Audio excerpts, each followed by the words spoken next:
سورہ کوثر. سورہ کوثر کا تعارف. مقام نزول.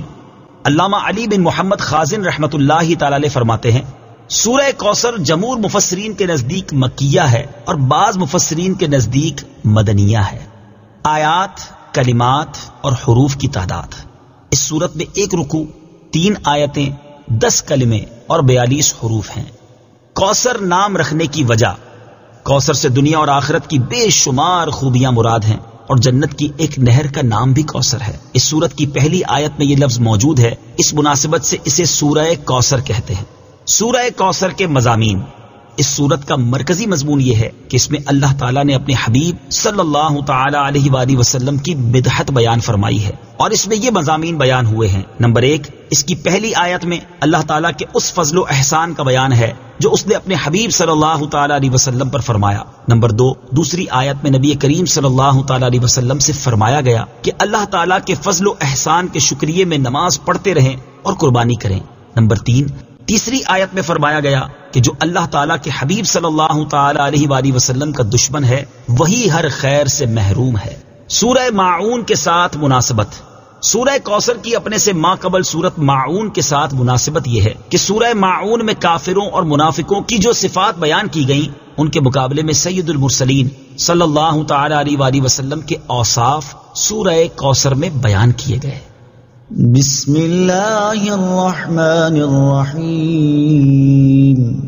ترجمہ: اللہ کے نام سے شروع جو نہایت مہربان رحمت والا ہے. اِنَّا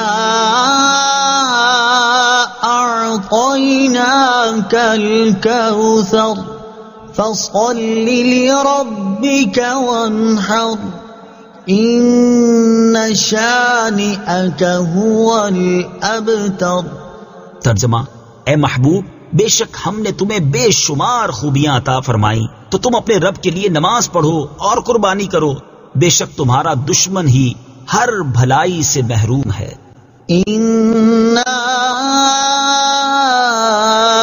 أَعْطَيْنَاكَ الْكَوْثَرَ. اے محبوب، بے شک ہم نے تمہیں بے شمار خوبیاں عطا فرمائیں. تفسیر صراط الجنان میں ہے کوثر کی تفسیر میں مفسرین کے مختلف اقوال ہیں. ان سب اقوال کا خلاصہ یہ ہے کہ اے محبوب، بے شک ہم نے تمہیں بے شمار خوبیاں عطا فرمائیں اور کثیر فضائل عنایت کر کے تمہیں تمام مخلوق پر افضل کیا. آپ کو حسن ظاہر بھی دیا، حسن باطن بھی عطا کیا، نسب عالی بھی، نبوت بھی، کتاب بھی، حکمت بھی، علم بھی، شفاعت بھی، حوض کوثر بھی، مقام محمود بھی، امت کی کثرت بھی، دین کے دشمنوں پر غلبہ بھی، فتوحات کی کثرت بھی اور بے شمار نعمتیں اور فضیلتیں عطا کی جن کی انتہا نہیں. آیت اِنَّا أَعْطَيْنَاكَ الْكَوْثَرَ سے حاصل ہونے والی معلومات. اس سے 5 باتیں معلوم ہوئی. نمبر 1، اللہ تعالیٰ نے اپنے حبیب صلی اللہ تعالی علیہ وآلہ وسلم کو کوثر عطا کر دی ہے، کیونکہ یہاں یہ نہیں فرمایا گیا کہ ہم آپ کو کوثر عطا کریں گے، بلکہ یہ فرمایا کہ بے شک ہم نے آپ کو کوثر عطا کر دی. نمبر 2، اللہ تعالیٰ کی اپنے حبیب صلی اللہ تعالی علیہ وآلہ وسلم پر یہ عطا ان کے نبی اور رسول ہونے کی وجہ سے نہیں بلکہ آپ علیہ الصلوۃ والسلام کی ذات کی وجہ سے ہے جو شان محبوبیت کی صورت ہے، کیونکہ یہاں یہ فرمایا أَعْطَيْنَاكَ، ہم نے آپ کو عطا فرمائی. یہ نہیں فرمایا کہ اعطینا الرسول یا اعطینا النبی. نمبر 3، تاجدار رسالت صلی اللہ تعالی علیہ وآلہ وسلم پر یہ عطا کسی عبادت اور ریاضت کی وجہ سے نہیں ہے بلکہ ان پر یہ عطا اللہ تعالیٰ کے عظیم فضل اور احسان کی وجہ سے ہے، کیونکہ یہاں عطا کا ذکر پہلے ہوا اور عبادت کا ذکر بعد میں ہوا. نمبر 4، اللہ تعالیٰ نے آپ کو کوثر کا مالک بنا دیا ہے تو آپ جسے چاہیں جو چاہیں عطا کر سکتے ہیں. نمبر 5، سید المرسلین صلی اللہ تعالی علیہ وآلہ وسلم کی مدحت خود رب تعالیٰ فرماتا ہے. اعلیٰ حضرت امام احمد رضا خان علیہ الرحمت الرحمان فرماتے ہیں انا اعطیناک الکوثر. ساری کثرت پاتے یہ ہیں، ٹھنڈا ٹھنڈا، میٹھا میٹھا، پیتے ہم ہیں، پلاتے یہ ہیں. اور ایک اور جگہ فرماتے ہیں نا، اے رضا خود صاحب قرآن ہے مداح حضور، تجھ سے کب ممکن ہے پھر مدحت رسول اللہ کی. فَصَلِّ لِرَبِّكَ وَانْحَرْ. تو تم اپنے رب کے لیے نماز پڑھو اور قربانی کرو. تفسیر صراط الجنان میں ہے یعنی اے حبیب صلی اللہ تعالی علیہ وآلہ وسلم، اللہ تعالیٰ نے آپ کو دونوں جہاں کی بے شمار بھلائیاں عطا کی ہیں اور آپ کو وہ خاص رتبہ عطا کیا ہے جو آپ کے علاوہ کسی اور کو عطا نہیں کیا. تو آپ اپنے اس رب عز و جل کے لیے نماز پڑھتے رہیں جس نے آپ صلی اللہ تعالی علیہ وآلہ وسلم کو کوثر عطا کر کے عزت و شرافت دی، تاکہ بتوں کے پجاری ذلیل ہوں اور بتوں کے نام پر ذبح کرنے والوں کی مخالفت کرتے ہوئے اپنے رب عز و جل کے لیے اور اس کے نام پر قربانی کرے. اس آیت کی تفسیر میں ایک قول یہ بھی ہے کہ نماز سے نماز عید مراد ہے. ان شانئک هو الابتر، بے شک تمہارا دشمن ہی ہر بھلائی سے محروم ہے. تفسیر صراط الجنان میں ہے. شان نزول، جب سید المرسلین صلی اللہ تعالی علیہ وآلہ وسلم کے فرزند حضرت قاسم کا وصال ہوا تو کفار نے آپ کو ابتر یعنی نسل ختم ہو جانے والا کہا، اور یہ کہا کہ اب ان کی نسل نہیں رہی، ان کے بعد اب ان کا ذکر بھی نہ رہے گا اور یہ سب چرچا ختم ہو جائے گا. اس پر یہ سورہ کریمہ نازل ہوئی اور اللہ تعالیٰ نے ان کفار کا بالغ رد فرمایا اور اس آیت میں ارشاد فرمایا کہ اے حبیب صلی اللہ تعالی علیہ وآلہ وسلم، بے شک تمہارا دشمن ہی ہر بھلائی سے محروم ہے، نہ کہ آپ، کیونکہ آپ کا سلسلہ قیامت تک جاری رہے گا.